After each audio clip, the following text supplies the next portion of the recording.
What did the panel think of Democratic Congresswoman Jasmine Crockett calling Texas governor, okay, she's from Texas, the governor, Greg Abbott, who is paralyzed and uses a wheelchair, she called him Governor Hot. It looks like the Democratic Party is racing to capture a style they once openly criticized. In trying to recreate the spark and unpredictability that fueled Donald Trump, they seem to be manufacturing a version of it rather than embodying it. Even Bill Maher wasn't convinced. He openly questioned the strategy, arguing that charisma can't simply be assembled like a campaign talking point. When Maher discussed Jasmine Crockett, he was blunt. What supporters frame as fiery and fearless, he described as overly rehearsed and artificially amplified. If imitation is the goal, at minimum it has to feel natural. In his view, it didn't. Instead, it resembled a carefully calculated performance rather than spontaneous conviction. The contrast with Trump, whether admired or criticized, is that his delivery always appeared instinctive. He didn't seem to study a persona. He simply leaned into who he already was.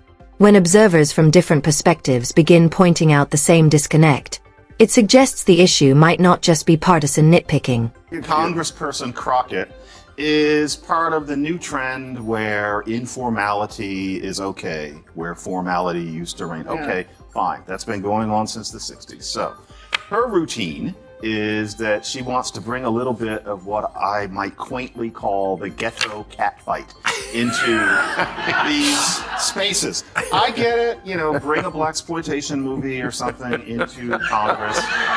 Great, work it. But you do not make fun of the fact that somebody lives their life in a wheelchair. There's an evident shift happening. Party strategists appear to believe voters now reward bluntness over polish. The polished, teleprompter-perfect politician no longer excites the base. The new formula seems to call for volume, edge, and confrontation. But authenticity doesn't come from workshops.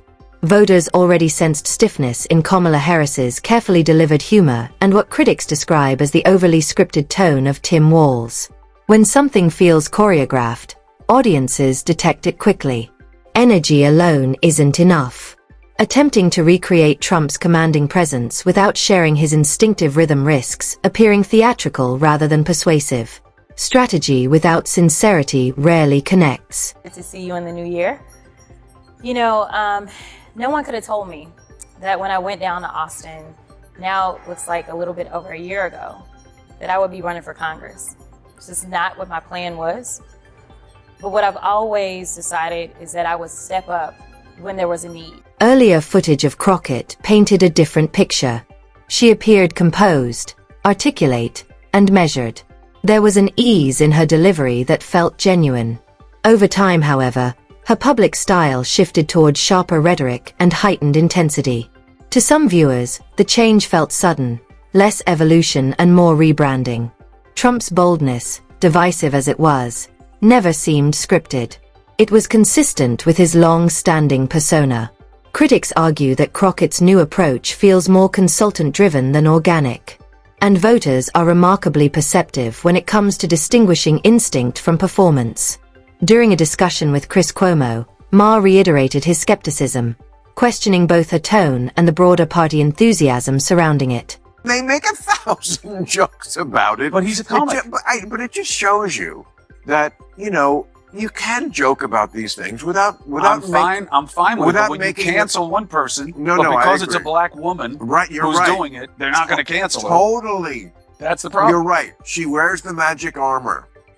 She wears a magic armor so she can do that. Yes, you're right. And both parties do that. Like when you're in our side, like if I made a fat joke about anybody in the world, how dare you from the left? If you make it about Trump or Chris Christie, it's just hysterical. Some observers align with Maher's broader concern that debates about Crockett often shift toward identity before engaging with substance.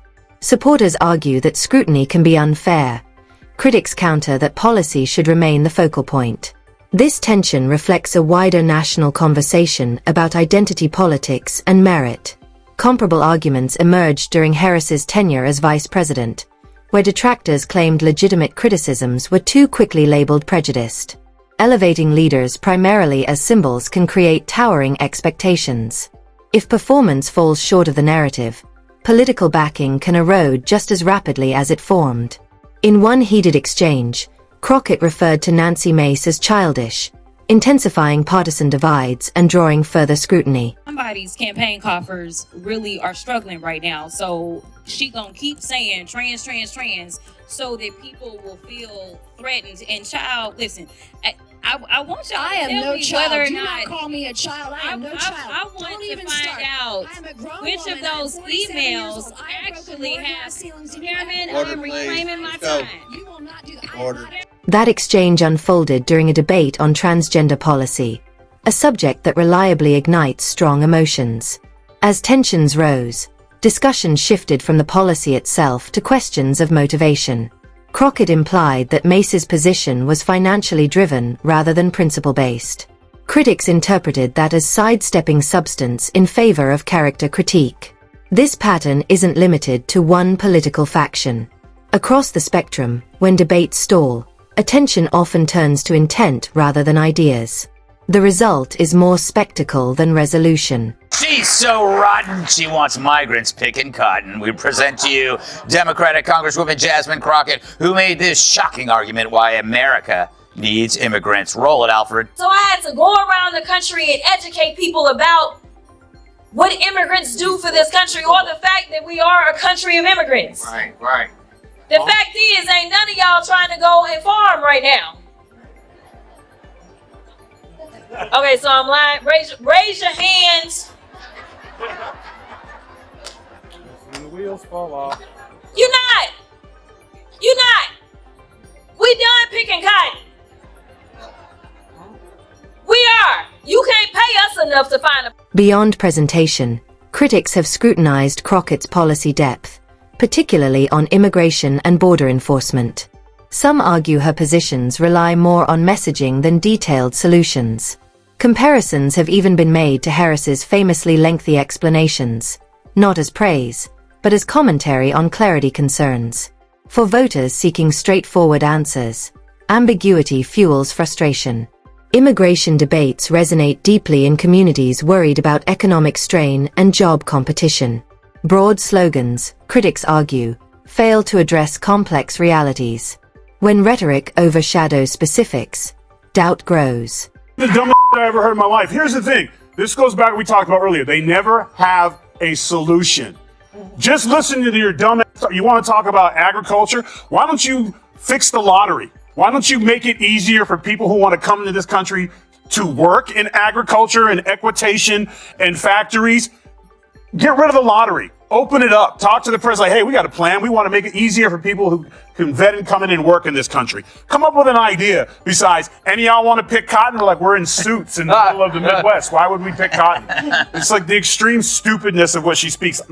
As speculation about 2028 begins to surface, analysts suggest the Democratic Party may be experimenting with whether sharper rhetoric can re-energize voters.